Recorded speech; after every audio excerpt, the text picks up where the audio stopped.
স্বাস্থ্যসেবাকে প্রান্তিক পর্যায়ে ছড়িয়ে দিতে গুরুত্বপূর্ণ অবদান রাখছে কমিউনিটি ক্লিনিক।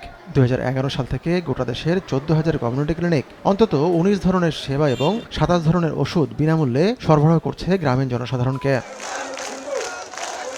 এসব কমিউনিটি ক্লিনিকে কাজ করছেন 14,000 স্বাস্থ্যকর্মী। 2011 সাল থেকে কর্মরত কর্মীরা বেতন পান সর্বসাকুল্যে 16,700 টাকা। গত 13 বছরে বেতন বৃদ্ধি তো হয়নি, উল্টো 2 মাস ধরে বেতনই আটকে আছে।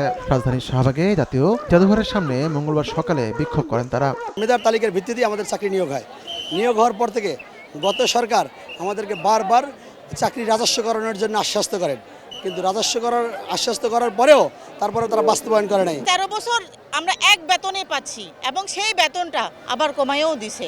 সে সময় তারা বলেন, অবিলম্বে চাকরি জাতীয়করণ করতে হবে, অন্যথায় বৃহত্তর আন্দোলনের হুঁশিয়ারি দেন বক্তারা। আমাদের ন্যায্য দাবি আমরা আদায় করতে আসছি, কেন আমাদের দাবি আমাদেরকে দেবে না? এটা আমাদের অধিকার।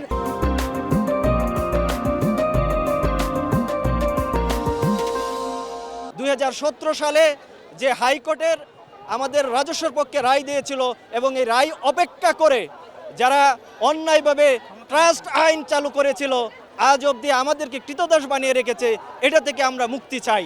গোটা দেশ থেকে জড়ো হয়ে এসব স্বাস্থ্যকর্মীর দাবি বিগত সরকার ইচ্ছাকৃত স্বাস্থ্যকর্মীদের বঞ্চিত করেছে। দাবি আদায়ে স্বাস্থ্য উপদেষ্টার সুদৃষ্টি কামনা করেছেন আন্দোলনকারীরা। আতিকুর রহমান তমাল, সময় সংবাদ, ঢাকা।